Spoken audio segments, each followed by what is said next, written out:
ലോകത്തിലെ മറ്റേതൊരു വിമാനത്താവളത്തോടും കിടപിടിക്കുന്ന സൗകര്യങ്ങളും രൂപഭംഗിയും ആഗോളതലത്തിൽ തന്നെ വിമാനത്താവളങ്ങളുടെ അളവുകോലായി മാറാനൊരുങ്ങുകയാണ് മുംബൈ ഛത്രപതി ശിവാജി രാജ്യാന്തര വിമാനത്താവളത്തിലെ T2 ടെർമിനൽ. പീലി വിടർത്തി നിൽക്കുന്ന മയിലിന്റെ രൂപത്തിലാണ് ഈ കെട്ടിടത്തിന്റെ രൂപകൽപ്പന. ചിലവ് 10,000 കോടിയിലേറെ. പറഞ്ഞാൽ തീരാത്ത T2 ടെർമിനലിന്റെ വിശേഷങ്ങൾ നമുക്ക് കണ്ടുതന്നെ അറിയാം. ലോകഭൂപടത്തിൽ ഇന്ത്യയുടെ പടിപ്പുരയാകാൻ ഒരുങ്ങുന്ന മനോഹര നിർമ്മിതി. ആഡംബരത്തിൽ പഞ്ചനക്ഷത്ര ഹോട്ടലുകളെ പോലും വെല്ലുന്ന സജ്ജീകരണങ്ങളുണ്ട് പുതിയ ടെർമിനലിൽ.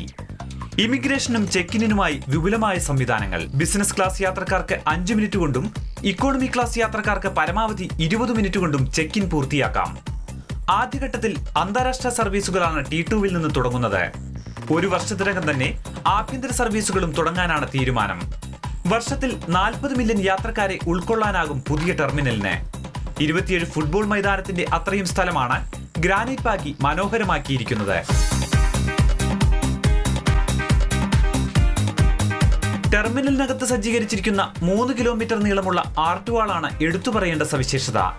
കാശ്മീർ മുതൽ കന്യാകുമാരി വരെയുള്ള കലയുടെ ശില്പചാതുരിയുടെ നിർമ്മാണ വൈഭവത്തിന്റെ രൂപഭേദങ്ങൾ ഈ ചുമരിൽ കാണാം. കേരളീയ മാതൃകയിലുള്ള ഗോപുരങ്ങളും ചുമർ ചിത്രങ്ങളുമെല്ലാം ആർട്ടുവാളിൽ സ്ഥാനം പിടിച്ചിരിക്കുന്നു.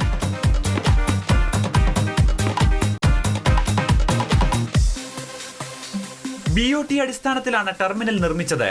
30 വർഷത്തേക്ക് GVK നേതൃത്വം നൽകുന്ന കൺസോർഷ്യമാണ് ടെർമിനൽ പ്രവർത്തിപ്പിക്കുക. ഈ മാസം ആദ്യം പ്രധാനമന്ത്രി രാഷ്ട്രത്തിന് സമർപ്പിച്ച ടെർമിനൽ യാത്രക്കാർക്ക് ആതിഥ്യമരുളുകയാണ്.